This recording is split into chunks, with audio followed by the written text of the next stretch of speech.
For most people, when they relocate to the UK as dependents, they usually settle for minimum wage jobs like cleaning, security work, care assistant jobs, delivery guys, and it is by no fault of theirs. The reason is that it's extremely difficult to get a well-paying job in your profession if you are just coming to the UK. The UK thrives on work experience. So if you did not have your undergraduate education in the UK, it becomes very tough. But however, in this video, I'm going to show you a few tips and a few secrets that even though you're a foreigner just coming into the UK, you'll be able to get very well-paying jobs. These tips, I'm telling you, never heard them anywhere else. So please do well to stay through the entire video.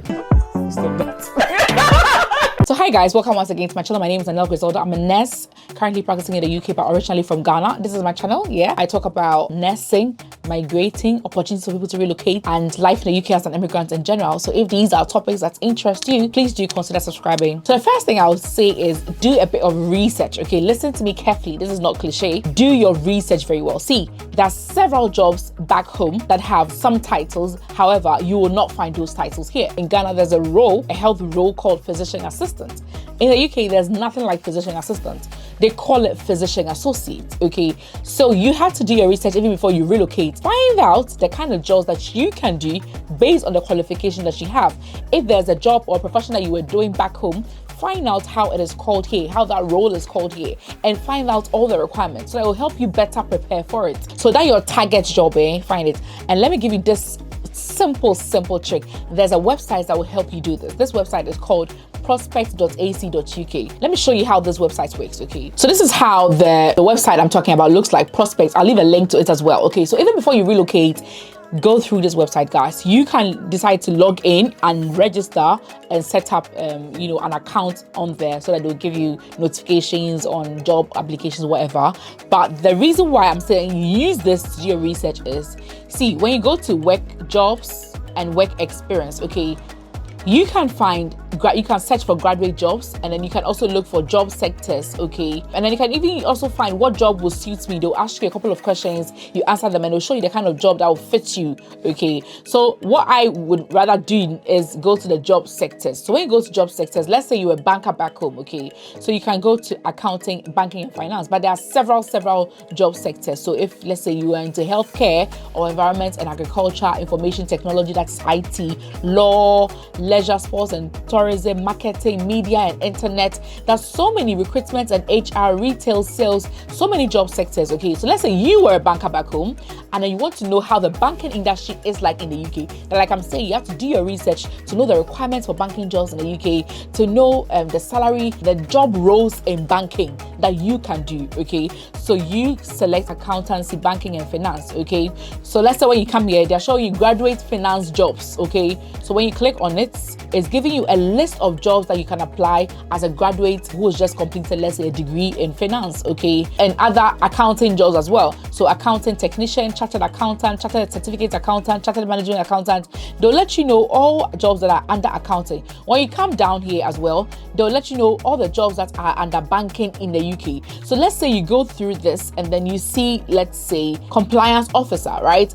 And then you click on it. When you click on compliance officer, it will show you your responsibilities. So you going through the responsibilities and you'll be able to say, I can do this. This is exactly what I was doing back home. This is my job. But probably it was not even called compliance officer back home, okay? So you'd have to go through your job sector and look at the various roles and look at the responsibilities and look if it meets what you were doing back home. You understand? So you can look, they perform risk assessment to understand risk level, significance and scope. They keep up to date and understand relevant laws and regulations, monitor compliance with laws. This is like something I can do. So you can also check the salary range, check the working hours, and what to expect, and then the qualifications that you need. Here they are saying that you need economics, you need business studies, you need law, you need accountancy. So this will also give you an idea.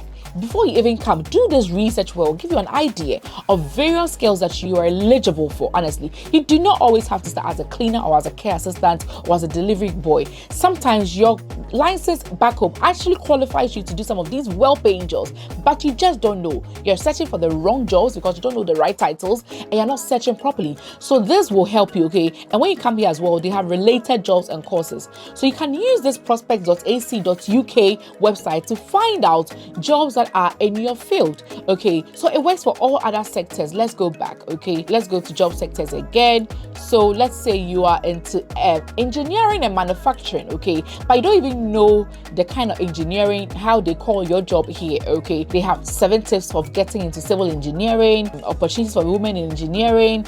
They have how to become an engineer, graduate engineering jobs, overview. So when you click on these things, let's say graduate engineering jobs, okay, it will give you all the various engineering jobs in the UK. So there's aerospace engineer, biomedical engineer, broadcast engineer, chemical engineer, civil engineer. So let's say you click on civil engineer. So it will show you. So over here, they said these are tips for getting into the engineering industry or for getting into this particular industry. So when you click on it, they're giving you tips. And sometimes they even give you jobs and they give you companies that are currently recruiting. And it's so helpful. So all I'll say is that do your research and make very good use of this website, okay, to help you do your research well and know exactly what the requirements are, okay. The second tip I would say is that make yourself a better candidate for the job. So now that you have gone through this website, and let's say you are an accountant back home, but all the job vacancies for accountants that you're seeing here, they are saying something like you need to have your AAT certificate.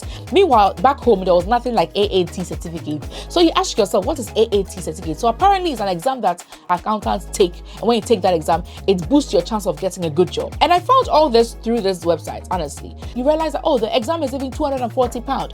Oh, okay. How do I prepare for the exam? Oh, they are taking some 6 weeks courses. That's about £600. You pay for the class, they'll train you and then you go and pass the exam and then you put it on your CV and that's it, you get a job. So you have to make yourself a better candidate based on the requirements that you have seen from these websites, okay? And even if you're not using this website, when you browse through job vacancies on various job search websites like Indeed, Total Jobs, CV Library, etc., you will see that, oh, for such a role, these are the requirements that I need. And you realize that the requirements are very, very similar for various companies. So you write them down. Like, I don't have this certificate, I don't have this qualification, how do I get it? That will be number 2. Make yourself a better candidate for the job by trying to meet some of the requirements, okay? Number 3, look for apprentice jobs or lower rank jobs. So let's say you are a bank manager back in Nigeria. Why do I always say Nigeria? Let's say you're a bank manager back in Ghana, okay? Bank manager back in Ghana. Please do not expect that you get the same role immediately you get here. Maybe you can be lucky, but let's be realistic. It's not likely to happen easily. So what you do is that you look for a lower rank in the banking sector, okay? I don't know what it is, but let's say it's a teller or a call handler in the bank or something like that. You start from there. So you'd have to tone down and then apply for the lower rank. And you can be very lucky. Let me give you an example of this guy in Manchester. So this guy came to give you a testimony one time. He says that he did IT back in Ghana, very intelligent, very smart, in fact, very qualified for an IT role in the UK. However, when he came, he was struggling. So he started to do car wash. At the time he was in Manchester, he says that he had washed so many cars in Manchester that sometimes when you see a car pass, you're like, this car, I've watched it before. I remember I watched this car maybe last week or something. That's how familiar he became with the cars in Manchester, through car washing. This is a qualified IT degree holder and he was struggling to get his field. So he decided to go into an IT company, right? However, he went as a very, very lower rank. A couple of months later, he said that somebody in one of the ranks was leaving and they knew very well that he could do the job because, you know, he shared his experience. He works there. He tells them he can do that, he can do that. And then when the person left the job, they gave him the opportunity to do the job. He's already in the company. They trust him. They know he's punctual. They know he works hard. And then they know that he's qualified to do the job. However, he could not get it earlier. So now that there's a vacancy, he's the first person they look at before they even post the vacancy outside on Indeed or wherever. Okay, so sometimes look for lower rank jobs and then work hard, prove yourself as you are doing that lower rank job, prove yourself. Okay, so you will have to look for that particular company or job sector that you want to work in. Look for companies that do that and search for the lower rank jobs in that company and start from there. This is a practical example I've given you. And now he has a job. And the amazing thing is now he's even doing remote work. So he can stay in the comfort of his home and work and earn money. You understand? So that is tip number 3. Look for apprentice jobs. And then when we say apprentice jobs are jobs that like you are learning on the job. You're being paid, However, you're still learning on the job, okay? And when you go on this particular website, again, you can look for apprenticeships, okay? So let's say engineering apprenticeships, okay? So it says which firm offer apprenticeships. So these are all the engineering firms that are offering apprenticeships in the UK. So they're giving you an idea. You can go onto their website and then you can apply. So you can also view all engineering apprenticeships, okay? So current engineering apprenticeships, this is level 3 IT engineer apprentice. Start date is September 2023, and then you are being paid 14,000 to 17,000 per year. It's not much, but the fact that you're an apprentice and you're learning on the job, it's good enough. So sometimes when you start as an apprentice, you automatically get the job when your apprenticeship is over because you are fully trained now. You understand? They've trained you to their satisfaction. So you can look for apprentice jobs or lower rank jobs in that sector or entry level jobs in that sector, okay? My tip number 4 will be to do volunteer work, okay? And this is the part that it gets exciting. Hardly will you offer your services for free and somebody will say no. Let's say you want to work in the banking sector, right? However, they are not accepting your African qualification to let you work in that particular rank that you want. And then you write a letter that you want to volunteer for free because it's your passion and you want to learn new skills in that sector in this new country. They are most likely going to agree. Most likely, okay? And as you are volunteering, you make sure you're working so hard. You make sure you're proving yourself. I'm telling you, when there's a vacancy, you're the first person to look at. If they see that you're good enough, they are going to employ you. That's one thing I've noticed in this country. The difficult aspect of this particular tip is that, let's say you came in with your wife and your 3 kids. Your wife is working as a carer. She's bringing home, let's say, 1,000, 6,000, 7,000.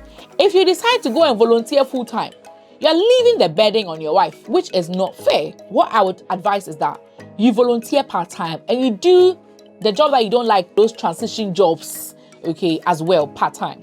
So you can also decide to get a restaurant job, a delivery job, or a care assistant job. Say if your strength is working 5 days a week, you go like you're going to work, let's say, 3 days a week, okay? And then you're sacrificing the remaining 2 days to volunteer, hoping that in future it was going to help you, okay?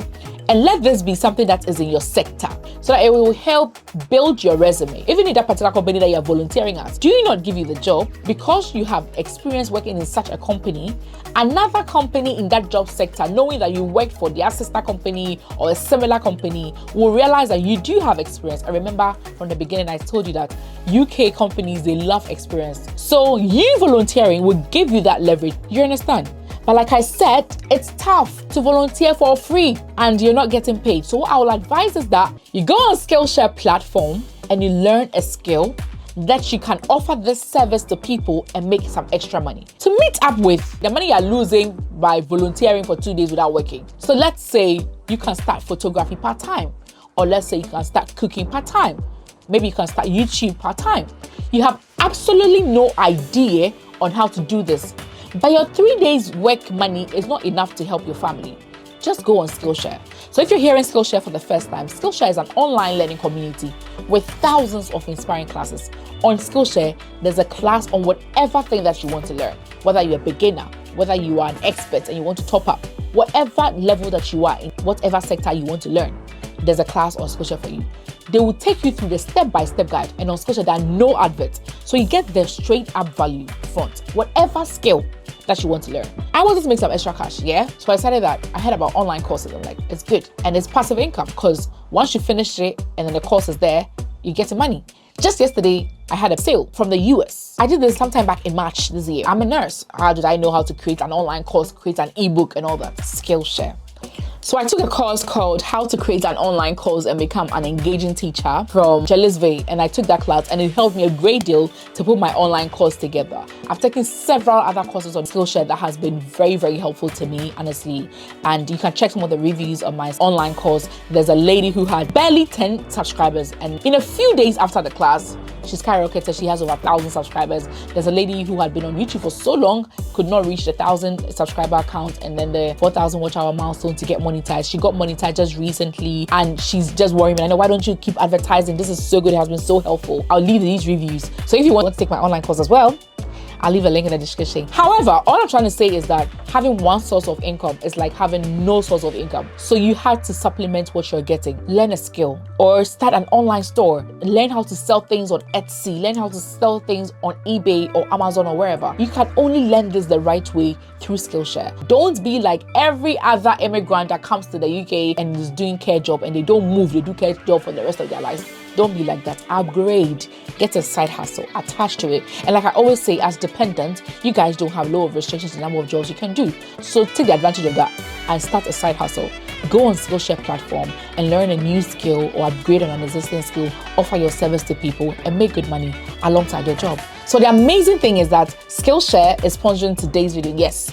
And Skillshare says I should tell you that the first 1,000 people to use the link in the description will get 1 month access for free, okay?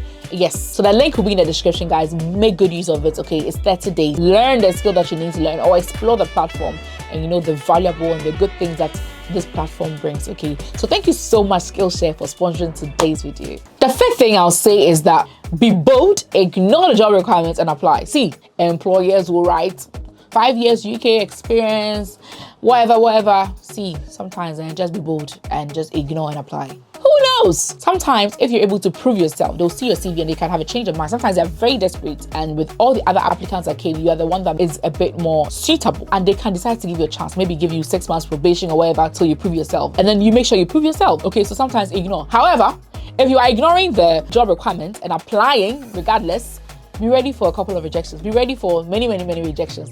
But know that sometimes people have done it, even though they were not 100% qualified, they did apply and they were lucky. We don't always have to fear. Try.